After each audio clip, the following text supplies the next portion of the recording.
जीजा भाई, किस हक से तुम बात कर रही हो? भीम ने 1 साल पढ़ाई नहीं की, परीक्षा नहीं थी, उसका तुम्हें कोई अफसोस नहीं है, बल्कि इस बात की खुशी है कि इसने काम किया। जीजा भाई, आज तक तुमने भीम के लिए एक भी फर्ज निभाया नहीं ना? तो अपना हिसाब अपने पास ही रख लो। भीम पढ़ाई के लिए लंदन जरूर जाएगा।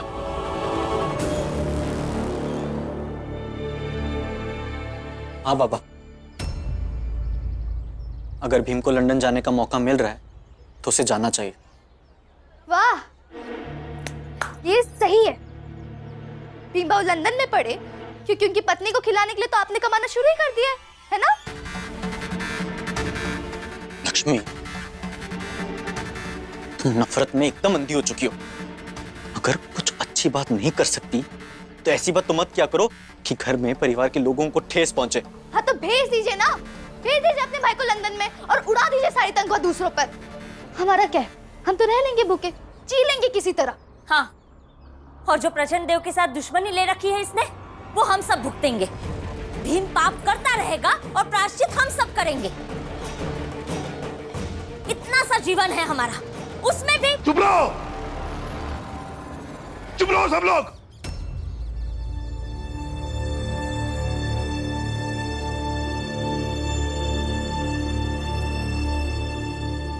बाबा, चोट लगी है आपको, क्यों उठ रहे हैं आप? मैं ठीक हूं और मेरा दर्द भी ठीक हो रहा है। इतना कुछ सुनने के बाद और कुछ बचा है?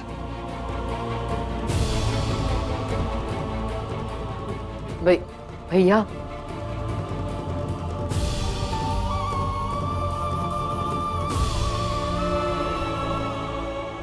देखो बेटा, मैं मानता हूं कि तुम जो भी फैसला लेते हो सही फैसला लेते हो। अगर तुम्हें लंदन जाकर पढ़ने का मौका मिल रहा है तो इससे अच्छा कुछ भी नहीं है।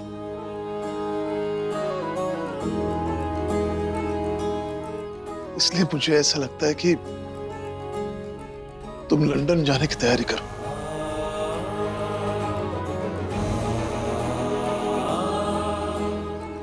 देखो बेटा, तुम्हारी पढ़ाई मेरे लिए बहुत मायने रखती है। जब चुनौतियां बढ़ जाती है तो इंसान को अपना दायरा बड़ा करना चाहिए। इन किताबों से ज्यादा मददगार मनुष्य को अपना दायरा बढ़ाने में और कुछ नहीं हो सकता।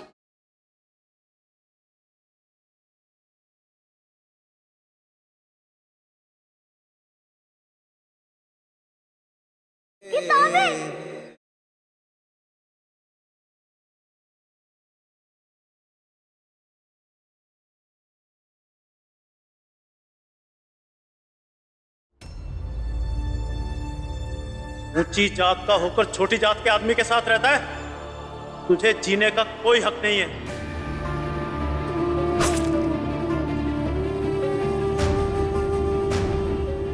क्या हुआ भाऊ? किसी का खून करके आए हो क्या? नहीं भाऊ, मैं क्यों किसी का खून करूं? तो फिर किसी ने तुम्हारा खून करना चाहा? नहीं, ये नकली खून है।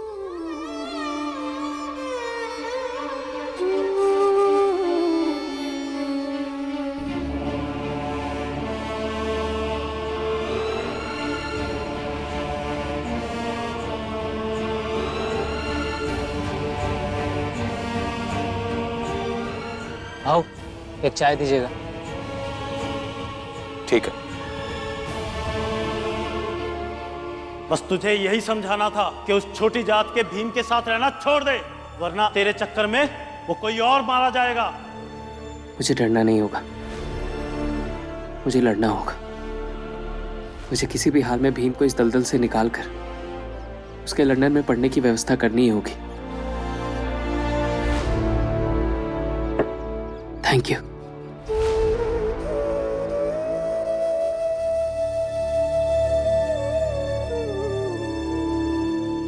अब क्या सोच रहे हैं आप? अब तो बाबा ने भी कह दिया और आनंद भैया भी चाहते हैं कि आप लंदन जाकर पढ़ाई करें। और मैं भी तो हाँ कह रही हूँ। हेम, मैं भी यही चाहती हूँ कि तू लंदन जाकर पढ़ाई कर। बुआ, मैं ये सोच रहा हूँ कि मैं लंदन जाके पढ़ाई करूंगा तो रमा यहाँ अकेली कैसे रह पाएगी। बेम, तू रमा की चिंता मत कर, वो अकेली नहीं है यहाँ पर। जब तक मैं जिंदा हूं तब तक रमा के साथ कुछ गलत नहीं होगा, और ना ही मैं कुछ गलत होने दूंगी। तू आगे पढ़ने की तैयारी कर। ठीक है बुआ, मैं जरूर लंदन जाकर पढ़ाई करूंगा।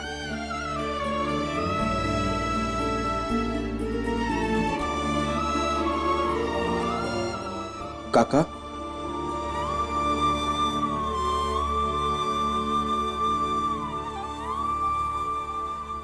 कुछ पूछना चाहता हूँ काका।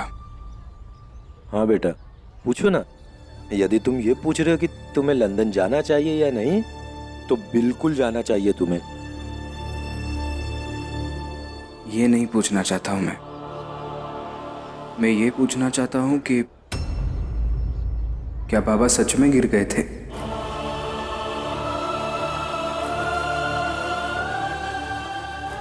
पुरंजन, भीम को कुछ मत बता देना।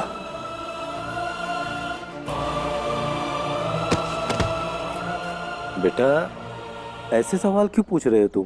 क्योंकि बाबा ने मुझसे एक बार कहा था कि बाप कभी बूढ़ा नहीं होता, और आज वो खुद ही कह रहे थे कि मैं बूढ़ा हो गया हूं।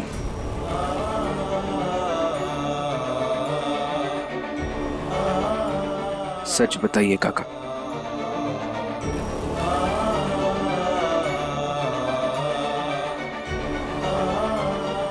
अब बेटा, तुम्हारे बाबा माने या ना माने, अब कहें या ना कहें, लेकिन सच तो यही है ना, तुम्हारे बाबा बूढ़े हो गए हैं, उनकी उम्र हो चली है। तुम भी ना बेटा, पता नहीं क्या क्या सोचते रहते हो।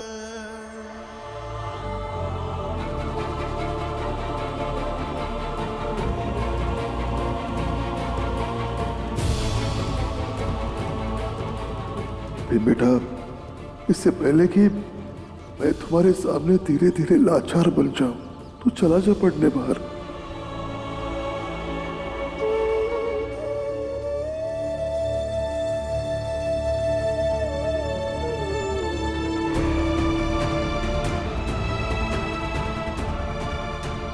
तुम अभी घर जाओ और अपने घर वालों से बात करो।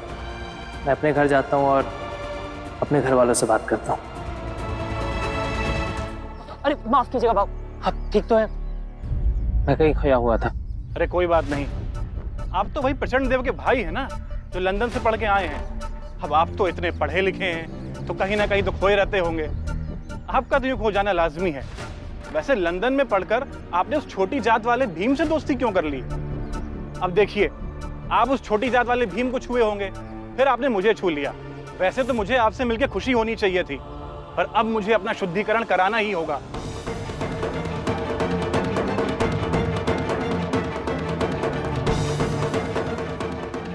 मुझे इन सब की बातों पर ध्यान नहीं देना होगा, मुझे आगे बढ़ते रहना होगा। भाऊ साहब से बात करनी ही होगी। सुनिए जी, मैंने आज तक जो भी आपसे कहा, आपने कभी मेरी बात नहीं मानी, पर आज मेरी बात मान लीजिए।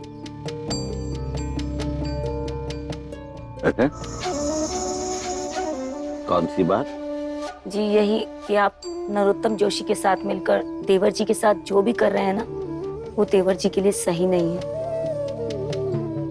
हम तुम्हारी ये बात मान लेंगे, हाँ, लेकिन उससे पहले एक काम करो। जी कहिए। तुम खुद को 5 बार बेवकूफ कहो।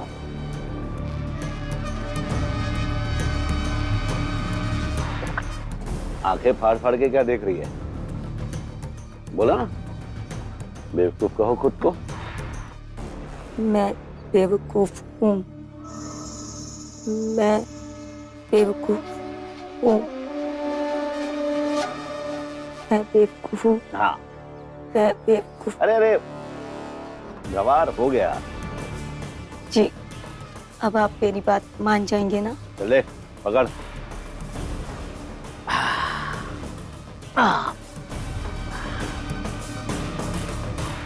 जो इंसान खुद को बेवकूफ बोले उसे हम क्या समझे और उसकी हम क्या बात माने? हाँ चल जा, जाकर पूरन पोली बना जा। भाऊ साहब,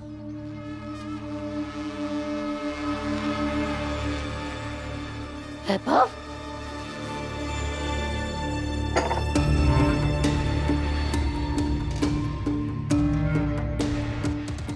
बेटा ये खून कैसा है?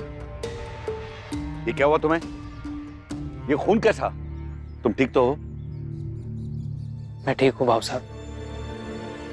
मुझे आपसे कुछ कहना था। कहो। मुझे जायदाद में से मेरा पूरा हिस्सा दे दीजिए। दिमाग खराब हो गया है तुम्हारा? मुझे मेरा हिस्सा दे दीजिए, फिर मैं लंदन चला जाऊं, आपकी दुनिया से दूर। और इस बार लंदन गया तो लौट कर वापस नहीं आऊंगा। I promise. आज तक तुमने जो कुछ भी मांगा हमने तुम्हारी हर मांग पूरी की, तो फिर आज ये हिस्से की बात क्यों? मैं अपने हिस्से की सारी संपत्ति लेकर लंदन चला जाऊंगा, फिर मैं वहां भीमराव के रहने और पढ़ने का बंदोबस्त करूंगा। बुद्धि भ्रष्ट हो गई है तुम्हारी। एक फुटी कौड़ी नहीं मिलेगी तुम्हें। अपने बाप दादा की जायदाद बेचकर उस छोटी जात वाले भीमराव को लंदन भेजना चाहते हो। बाप, आज तो ये बात बोल दी, आगे से अपने दिमाग में भी ये बात मत लाना, समझे?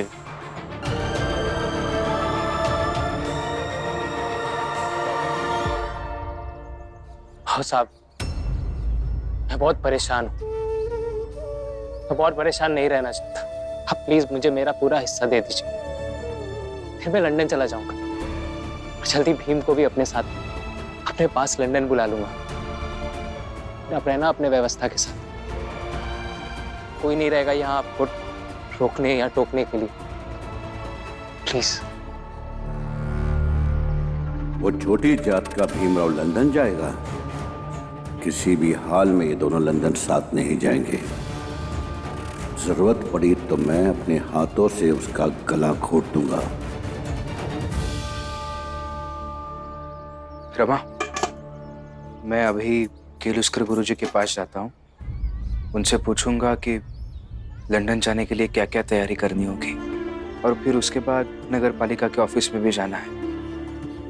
वहाँ के अधिकारियों को दरख्वास्त करूंगा कि मेरी नौकरी बाबा को मिल सकती है क्या। वैसे तो मैं नहीं चाहता हूँ कि बाबा झाड़ू लगाने का काम करे, लेकिन मुझे एक बात पता है, मेरे यहाँ से जाने के बाद वो पैसे कमाने के लिए कुछ ना कुछ तो करेंगे ही, और कुछ भी करने से अच्छा ही काम होगा ना ये। तुम्हें क्या लगता है?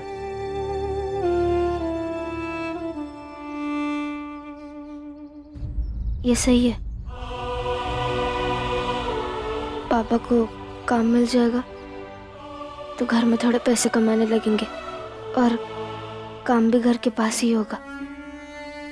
अब चाहिए, जरूर बात कीजिए।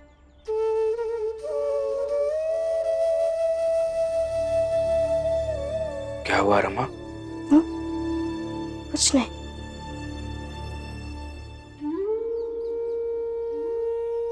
समझ सकता हूं मैं लंदन जाऊंगा तो अकेले कैसे रहोगी, यही सोच रही हो ना?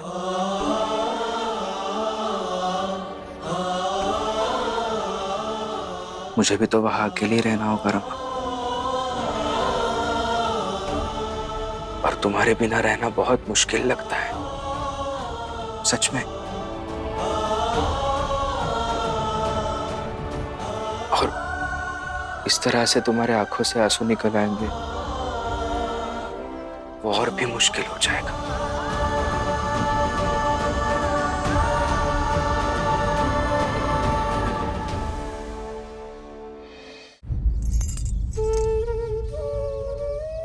नहीं आएंगे अब आंसू, कम से कम आपके सामने तो नहीं आएंगे।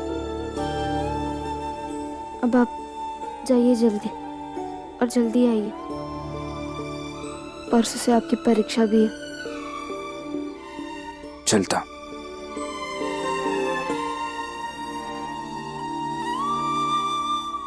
वैभव, उठ के खड़े हो जाओ। इस तरह घुटनों पर बैठकर हाथ जोड़ने से तुम्हारे भाव उस छोटी जात वाले भीमराव को लंदन नहीं भेजने वाले। इस गलत फहमी में मत रहना। भाव साहब, आप जब तक मुझे मेरा पूरा हिस्सा नहीं देते, तब तक मैं ऐसे ही आपके चरणों में अपने घुटने पर बैठा रहूंगा।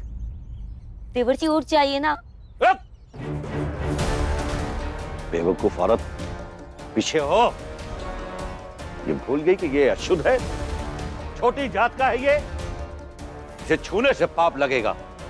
यही चाहता है ना ये, तो यही सही। इसी ने चुना है उस छोटी जात को, तो इसी तरह उनकी तरह पैरों पर बैठकर गड़गड़ाने दो इसे।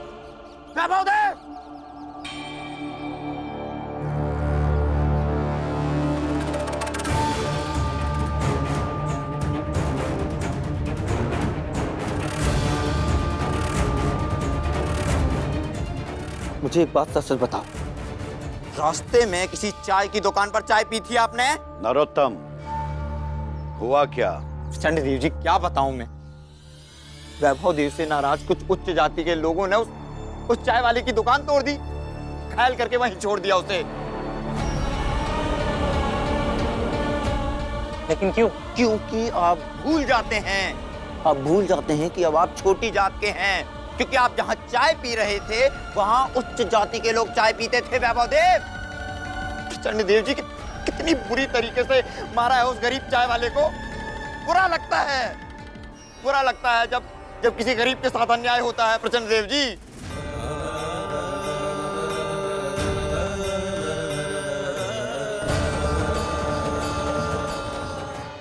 वाह,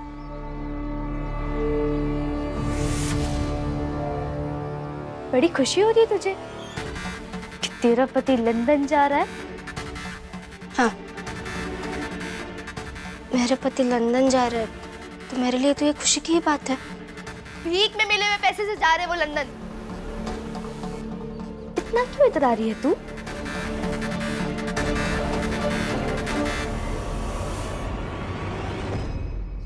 इतनी औकात नहीं बढ़ी है तेरी कि तू बिना जवाब दिए हुए मुझे यहाँ से चली जाए। मेरी औकात तो वही है, बड़ा तो आपने दी है अपनी औकात शुद्धिकरण करवा के। और फिर मुझे क्यों छू रही है?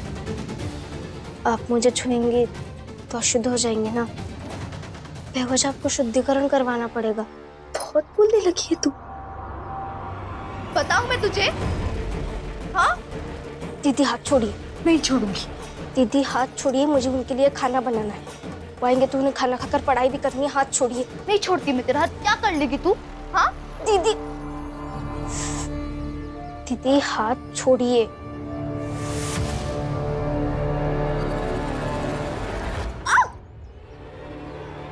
छोड़। चाहूँ तो मैं भी आपका हाथ मरोड़ दूं, और मैं मरोड़ भी सकती हूँ। मेरा हाथ छोड़। तू ऐसा नहीं कर सकती। छोड़ मुझे।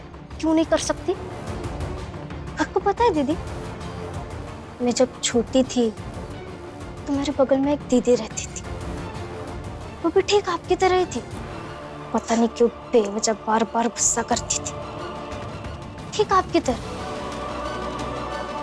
एक दिन मुझसे ऐसे ही उलझ गई वो, जैसे अभी आपने मेरा हाथ पकड़ा। उसने भी ऐसा ही मेरा हाथ पकड़ा था। मुझसे भी बर्दाश्त नहीं हुआ, मैंने भी उसका हाथ मरोड़ दिया। और जानती है आप क्या हुआ? 3 दिन तक उसका हाथ दर्द कर रहा था। लेकिन आप चिंता मत कीजिए, मैं आपके साथ ऐसा कुछ नहीं करूंगी। इसलिए नहीं क्योंकि मैं आपसे डरती हूँ, बल्कि इसलिए क्योंकि मैं भीमराव की पत्नी हूँ और भीमराव के साथ रिश्ते में होना अपने आप में एक जिम्मेदारी है।